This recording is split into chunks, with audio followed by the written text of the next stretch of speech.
Hello friends, मैं हूँ सचिन नागदेवे और आज हम डिस्कस करेंगे ईटीएफ के बारे में। कौन कौन से सेक्टर के कौन कौन से ईटीएफ है और कौन से ईटीएफ कहाँ पे इन्वेस्ट करते हैं उसके बारे में डिस्कस करेंगे। और काफ़ी लोग बोलते हैं कि डायरेक्टली स्टॉक इन्वेस्टिंग में पैसा बनता है, काफ़ी लोग बोलते हैं कि ईटीएफ में पैसा बनता है। तो कहाँ पे पैसा बनता है, कैसा बनता है, उसके बारे में भी डिस्कस कर लेंगे। एक्चुअली लॉन्ग टर्म में देखेंगे तो जो निफ्टी का ईटीएफ है, निफ्टी 20, जो निफ्टी को फॉलो करता है, उसका रिटर्न अगर देखेंगे तो लॉन्ग टर्म में अच्छे अच्छे म्यूचुअल फंड को भी उसने बीट किया है या अच्छे अच्छे स्टॉक्स के रिटर्न्स को भी उसने बीट किया है। तो किसी स्टॉक में पैसा बनेगा और किसी स्टॉक में पैसा नहीं बनेगा, लेकिन जो ईटीएफ है उसमें पैसा बनेगा, मतलब बनेगा। बस लॉन्ग टर्म के लिए इन्वेस्ट करना पड़ेगा और अगर हर डिप पे अगर आप ऐड करते हैं तो फिर तो और ज़्यादा बनेगा।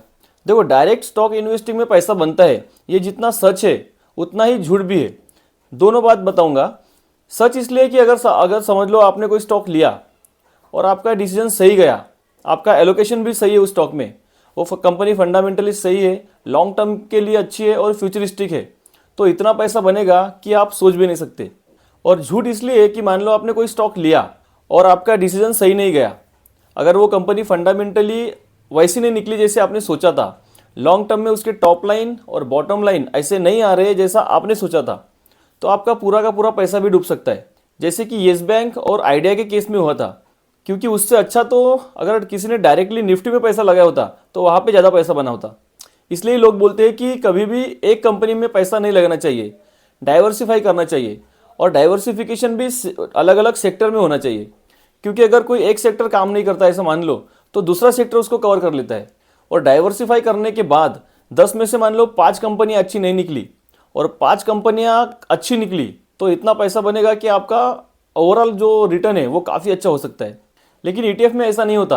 ईटीएफ में लॉन्ग टर्म में पैसा बनता ही है, लेकिन अगर किसी कंपनी में आपने पूरा पैसा लगाया तो वो बहुत रिस्की है। मतलब बना पैसा तो छप्पर फाड़, नहीं तो पूरा का पूरा डूब ही सकता है। इसलिए डाइवर्सिफिकेशन करना जरूरी बोलते हैं कंपनियों में। और अभी जो मार्केट में उठापटक हो रही है उससे काफ़ी लोग चिंतित है, स्पेशली न्यू रिटेल इन्वेस्टर चिंतित है। काफ़ी लोग मुझे पूछते हैं कि उन्होंने अच्छे अच्छे कंपनियों में पैसे लगाए थे और प्रॉफिट भी काफ़ी अच्छा दिख रहा था पहले, लेकिन अभी पूरा का पूरा प्रॉफिट उड़ गया। मतलब डी मार्ट हो गया, बजाज फाइनेंस हो गया या एस्ट्रल हो गया, या ऐसे कई नाम हैं। ये कंपनियां फंडामेंटली काफ़ी अच्छी है, लेकिन इसमें पैसा नहीं बन रहा है, तो लोग टेंशन में हैं। और इसी पीरियड में इन कंपनियों के कंपेयर में काफ़ी अच्छे अच्छे ईटीएफ है जिन्होंने अच्छा खासा रिटर्न दिया है। तो कौन सा स्टॉक है जहाँ पे पैसा बना के देगा और कौन सा स्टॉक है जो पैसा बना के नहीं देगा, ऐसे में ईटीएफ है जहाँ पे अच्छा खासा पैसा बनने के चांसेस रहते हैं। जल्दी जल्दी पैसा मल्टीप्लाई ना हो जैसे कि स्टॉक्स में होता है, लेकिन स्टेबल और रिस्क फ्री और टेंशन फ्री पैसा बनने के चांसेस रहते हैं। क्योंकि ईटीएफ एक बास्केट है जिसके जीरो होने के चांसेस बिल्कुल नहीं होते और इसको आप स्टॉक की तरह ही ट्रेड कर सकते हैं। और एक कम प्राइस में आपको काफ़ी अच्छे अच्छे स्टॉक्स का एलोकेशन मिलता है एक रेशो में। तो जिसको भी टेंशन नहीं लेना है वो ईटीएफ के बारे में सोच सकते हैं। इसके अलावा म्यूचुअल फंड के बारे में भी आप सोच सकते हैं, जहाँ पे आपके लिए एक एक्सपर्ट टीम काम करती है, रिसर्च करती है और लॉन्ग टर्म में अच्छा खासा रिटर्न ला के देती है। तो ईटीएफ में पैसा बनेगा ये तो सही है, लेकिन मेरा किसी भी ईटीएफ में बाय या सेल का कोई रिकमेंडेशन नहीं है। ये वीडियो एक एजुकेशनल पर्पस के लिए है। Don't take it as a investment advice. Kindly consult your financial advisor before investing. तो जो रिसर्च नहीं करना चाहते, जिनको टाइम नहीं मिलता, क्वार्टरली रिजल्ट देखो, कंपनी को ट्रैक करो या एनुअल रिपोर्ट देखो, तो ऐसे में आप डायरेक्टली ईटीएफ में इन्वेस्ट कर सकते हैं। ईटीएफ में भी आप सेक्टर के हिसाब से इन्वेस्ट कर सकते हैं। जिस सेक्टर का आपको नॉलेज है, जो सेक्टर आपको समझ में आता है, कॉन्फिडेंस है, उस सेक्टर का ईटीएफ आप खरीद सकते हैं। जैसे मान लो आपको आईटी पे ज़्यादा कॉन्फिडेंस है, लॉन्ग टर्म में आईटी का फ्यूचर अच्छा है ऐसा आपको लगता है, जो कि सही है, लेकिन आपको ये नहीं पता कि आईटी की कौन सी कंपनी लेना चाहिए, कौन सी कंपनी अच्छा रिटर्न बना के देगी, कौन सी कंपनी अच्छा रिटर्न बना के नहीं देगी, इसका डाउट है, तो आप डायरेक्टली आईटी के ईटीएफ में पैसा डाल सकते हैं। तो आईटी 20 नाम का ईटीएफ है जो सिर्फ आईटी में इन्वेस्ट करते हैं। 46 रुपीज़ का ये ईटीएफ है जो आईटी के बड़े बड़े अच्छे अच्छे कंपनियों में इन्वेस्ट करते हैं। तो 46 रुपीज़ में आपको अच्छे अच्छे कंपनियों के स्टॉक मिलेंगे, जैसे एचसीएल टेक, टीसीएस, इन्फोसिस, कोफोर्ज, परसिस्टेंट, एलटीआई, ऐसे बड़े बड़े कंपनियों के स्टॉक आपको 46 रुपये में मिलेंगे। और अगर आप हर डिप में इन्वेस्ट करते जाते हैं तो आपका रिटर्न भी काफ़ी बढ़ता है। अप्रैल 2023 में एक डिप दिया था आईटीबीज ने, वहाँ से 60-70% तक का रिटर्न मिला है। अभी मई 2024 में भी एक डिप दिया था 10-12% का आईटीबीज ने, वहाँ से भी 30-35% का रिटर्न बना है इन्वेस्टर्स का।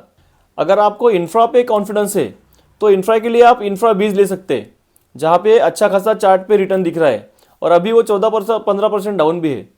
अगर आपको PSU बैंक में ज़्यादा इंटरेस्ट है, PSU बैंक में आप इन्वेस्ट करना चाहते हैं, तो PSU बैंक 20 है जहाँ पे आप इन्वेस्ट कर सकते हैं। यहाँ पे 70 रुपीज़ में आपको बड़े बड़े PSU बैंक्स के शेयर मिलेंगे। तो ये 12 PSU बैंक में इन्वेस्ट करते हैं, मतलब आपको 12 PSU बैंक के स्टॉक मिलेंगे, जिसमें SBI हो गया, bank of Baroda, Punjab national bank, Canara bank जैसे स्टॉक मिलेंगे। अगर आपको प्राइवेट बैंक में इंटरेस्ट है, प्राइवेट बैंक में इन्वेस्ट करना चाहते हैं और कौन सा बैंक ले ये इसमें कंफ्यूज है, तो पूरे के पूरे बैंक का आप ETF ले सकते हैं, जिसका नाम है बैंक 20, जो 12 बड़े बड़े प्राइवेट बैंक में इन्वेस्ट करते हैं।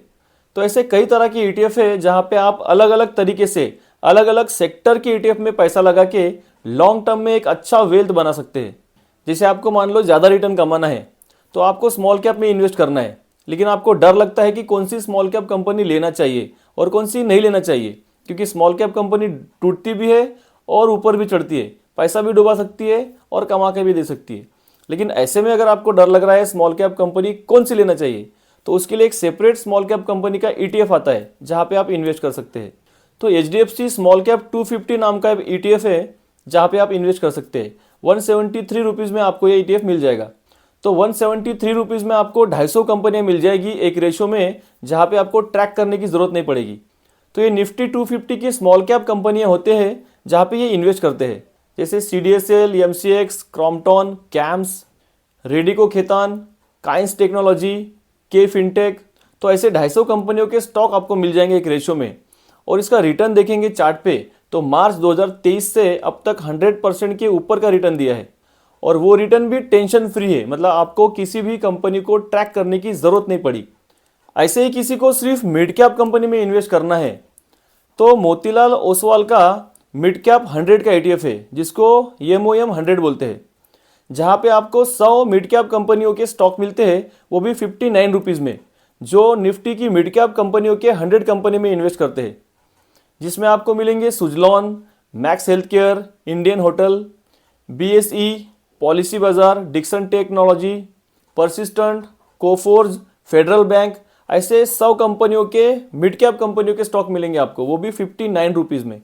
और इसका भी चार्ट देखेंगे तो बहुत ही स्टेबल और अच्छा रिटर्न बना के दिया है। और किसी को सिर्फ गवर्नमेंट कंपनियों में ही इंटरेस्ट है, गवर्नमेंट कंपनियों में ही इन्वेस्ट करना है और कहीं इन्वेस्ट नहीं करना है, तो उसके लिए भी सेपरेट ETF है CPSE नाम का, जो सिर्फ गवर्नमेंट के कंपनियों में ही इन्वेस्ट करते हैं। तो 85 रुपीज़ में आपको 11 कंपनियों के 11 गवर्नमेंट कंपनियों के स्टॉक मिलेंगे CPSE ETF में, जहाँ पे NTPC, power grid, BEL, ONGC, कोल इंडिया, NHPC, ऐसे 11 गवर्नमेंट कंपनियों के स्टॉक मिलेंगे। और अभी तो ये 20% के आसपास तक के डाउन है और कुछ भी समझ में नहीं आ रहा है किसी को, तो आप डायरेक्टली निफ्टी में इन्वेस्ट कर सकते हैं। मतलब निफ्टी 50 को फॉलो करने वाला ETF है निफ्टी 20। यहाँ पे आपको निफ्टी 50 के स्टॉक्स मिलेंगे।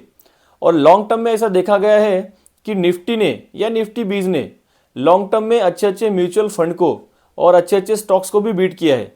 तो 263 रुपीज़ में आपको निफ्टी 20 में निफ्टी 50 के सारे स्टॉक मिल जाएंगे और आपको निफ्टी के हिसाब से रिटर्न मिलेगा, स्टेबल और रिस्क फ्री। और अभी तो निफ्टी 20 10% तक के आसपास के डाउन है और ज़्यादा रिसर्च करने की ज़रूरत भी नहीं है। इसके अलावा अगर किसी को इंडिया के बाहर इन्वेस्ट करना है तो भी आप ETF के थ्रू इंडिया के बाहर इन्वेस्ट कर सकते हैं। मैफैंग नाम का ETF है, जो कि मिरे एसेट का फैंग ETF है, जिसकी होल्डिंग में आपको मिलेंगे Facebook, Amazon, Apple, Nvidia, Google, Microsoft, ऐसे बड़े बड़े कंपनियां मिलेंगी। तो ये सारी बड़ी बड़ी कंपनियां आपको 135 रुपये में मिलेंगी इस ETF में, जिसका फ़ायदा आप ले सकते हैं। और भी कई सारे ETF है, जैसे कि अल्फा हो गया या फिर जूनियर 20 हो गया, जो निफ्टी नेक्स्ट 50 का ETF है। लेकिन सारे ETF को एक ही वीडियो में कवर कर पाना मुश्किल हो जाएगा। अगर आपको और भी ETF के बारे में वीडियो चाहिए तो कमेंट्स में मुझे ज़रूर बताना। तो किसी स्टॉक में पैसा बने ना बने, ETF में पैसा बनेगा ऐसा मुझे लगता है। लेकिन मेरे बोलने से कोई डिसीजन नहीं लेना है, खुद की स्टडी करना है, एनालिसिस करना है और डिसीजन लेना है, क्योंकि वीडियो एक एजुकेशनल पर्पज़ के लिए है। Don't take it as a investment advice. Kindly consult your financial advisor before investing. और अगर आपको इस वीडियो से कुछ नॉलेज मिला, कुछ इन्फॉर्मेशन मिली, तो इसको लाइक कीजिए, शेयर कीजिए और कमेंट्स भी कीजिए। तो मिलते हैं किसी नए वीडियो में, तब तक के लिए बाय बाय।